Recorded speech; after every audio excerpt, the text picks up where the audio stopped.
Hey everybody, this is Jeff from Elk Mountain Gear, and I was lucky to be able to share a hunt with my cousin Ken last weekend in the Yolla Bolly Wilderness area.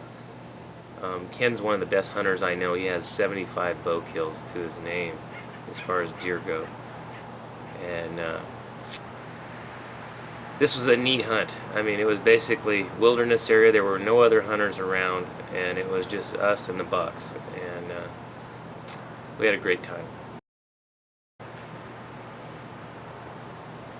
First thing that happened was we were driving toward the trailhead in the evening and saw a mother bear and a sow take off ahead of us on the road, and the baby bear shot up a tree, so I stopped the rig and got a few shots of him up in the tree. Cute little bugger.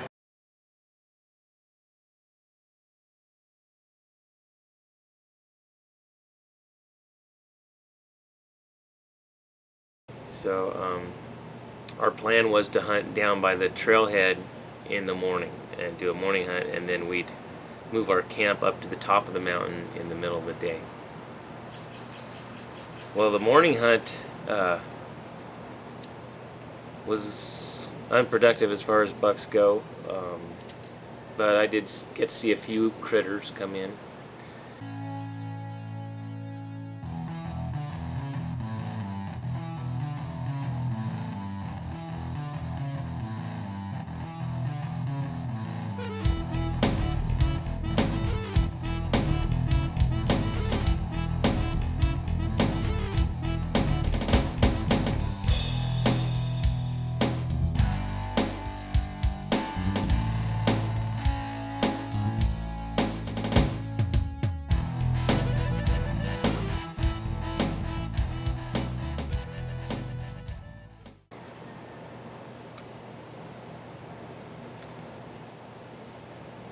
On the way out, my cousin hit his air horn so that I'd know we were pulling out and heading back over to camp. And he was looking down my direction because I was below him, and all of a sudden he turned and looked across the gully, and there was a 3-point staring at him after he hit that air horn. Pretty much had him pinned down. So that was the only buck we saw that morning, except for a spike up on top that I glassed. Or closer to the top, nowhere near the top that we were heading up to. The hike up was grueling. We were camping up near 8,000 feet, and the truck was down around 6, and we covered that 2,000 vertical feet in a very short distance. And since the deer were all bedding where all the water was, which is in the north face over the rim, we couldn't really encroach on that water to be able to filter water, so we were forced to pack water in. So I had 2 gallons basically on my regular overnight pack, or the same pack that I used for a 4-day elk hunt or whatever. So that's like throwing a bowling ball in your pack, and we went up midday, so it was a long, sweaty haul. It was rough, but we got up in there.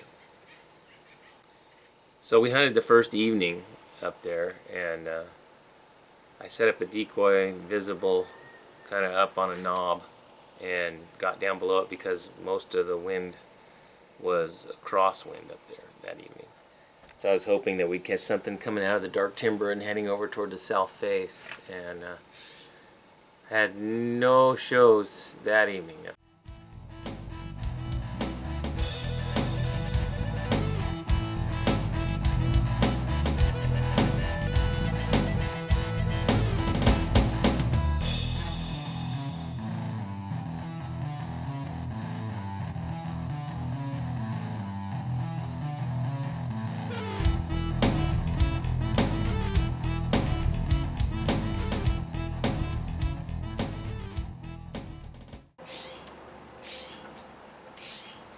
This area and the bucks that live up there are very unique. The wind in the morning blows straight uphill, which is bizarre. I've never seen this before. and the bucks move over the top of that summit with the wind at their back. It's just the way they operate. They're used to it. There's a trail they use, several trails they use to go over the top, and those trails are rutted down hard going over the top of that mountain, over that rocky rim down into the dark timber on the north side. So basically what we do is set up ambushes up high in hopes that they'll follow those trails and we can pull off a shot. I mean, it's a great ambush situation because the wind's blowing uphill. So the first day I set up down below Ken, and he was up on the rock rim.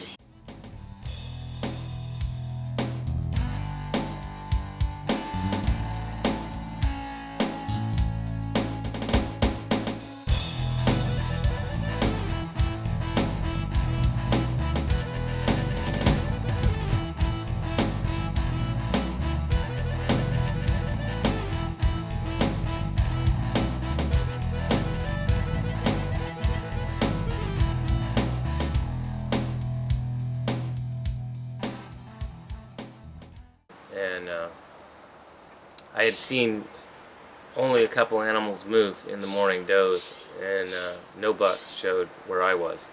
But it was hard for me to get in a spot where I could see, anything that was coming up to the north, to the east and west. Basically, it was kind of tough. There was a lot of rocks and trees and brush and so forth. So I probably didn't have the best vantage. Well, apparently Ken had, around 10 o'clock, figured it was game over and stood up and busted 3 bucks out. They were coming around the trail right where he was. So around 10, we had figured it was going to be done. I looked back up his direction. He's on a rock waving at me, giving me the buck sign and this sign. I thought he'd shot a buck, but I thought, what the heck would that buck be doing way down here? He must not hit it very good.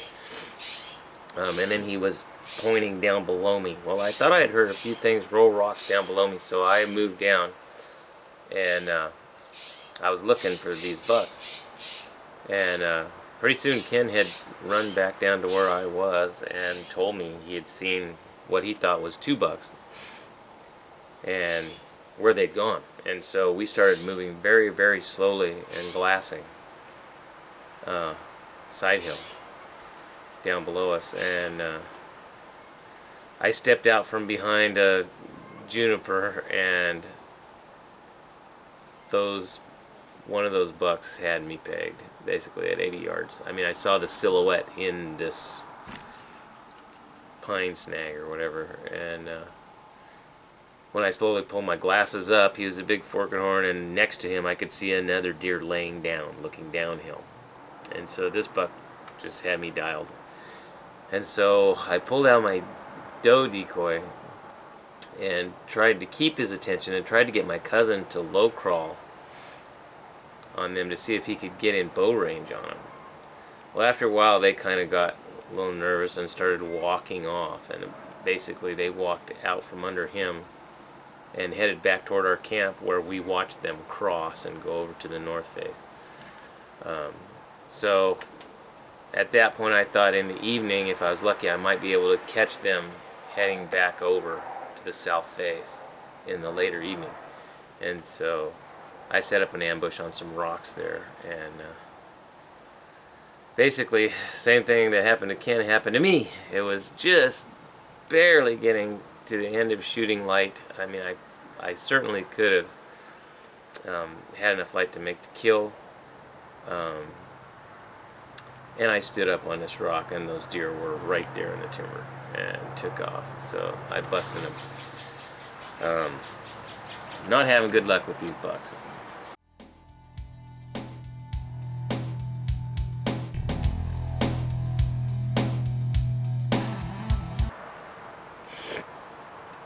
So the next day Ken decided that he would put me closer to one of the main trails on the top, and I would try to pull an ambush there. And basically I saw a couple does go over in the morning, and I guess it was about 8:30 I looked down and saw some deer coming up the trail, and one of them was a decent buck, pretty big forking horn. So I got everything ready. Well, the wind was just howling over the top of this mountain, and I was basically between two rocks on the rim, and my window was, you know, in front of me, maybe a foot, where I had to get that shot off when that buck came through. Well, I was drawn, and there were several does, some fawns, and a spike in front of him, and when the spike came through, I was drawn and ready, and the wind is knocking my bow sideways bad, and I did my best to try to control it, and just when I released, a wind gust caught my bow, and I tried to correct it. I overcorrected, and I ended up hitting this buck right in the ball socket in the hip. I mean, 2 inches either way, and I would have hamstringed him. He would have been down. I just hit it perfect, and you could see it on the video, so I knew that there was no penetration. I must have nailed that ball socket.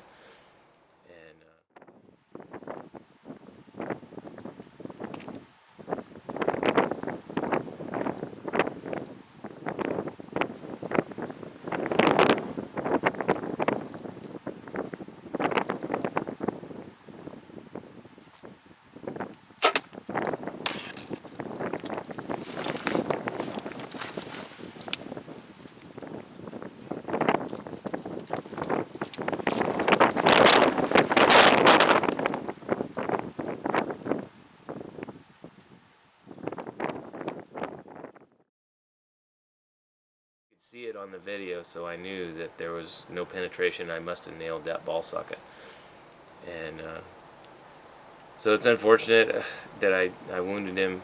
You know, I saw him standing down on the bottom of the trail looking back for a while, and he moved off, and we gave him about 2 hours and then went down to hope that he'd be laying down and maybe we could see him again. And we tried to track him. There was no blood. Basically what you got there is just a little bit of skin and bone, you know, a little bit of muscle, and so you can't expect a good blood trail, you know, when you hit like that. And I'm sure that buck will live. He'll be sore. He'll, you know, that arrowhead will break off and heal over. You know, I've always lived by the premise that if you make a mistake, you own up to it, you know, and I did, and my mistake was I should have pulled all my arrows out of my quiver before that ambush. Since the wind was so bad, you know, the wind was catching my fletching basically on the arrow like a kite, and just that little, well, a couple of things. The other thing I should have done is stop that buck in that window. I should have blew at that buck and stopped him, you know, and that would have maybe given me, you know, a little less urgency when I tried to snap the shot off or whatever. Anyway, live and learn, but this is one of the neatest hunts I've ever done, and I was so glad I could share it with my cousin Ken.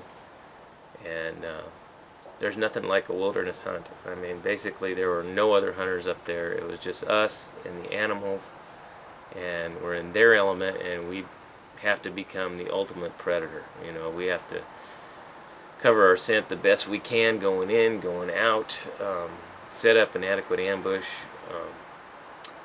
and basically take measures, you know, to where we may only have morning opportunities, you know, or rare evening opportunities. So instead of chasing the deer around all day, it's basically planned around those few moments to make the hunt a success. Anyway, thanks for listening. I hope you guys have some success this year on your hunts.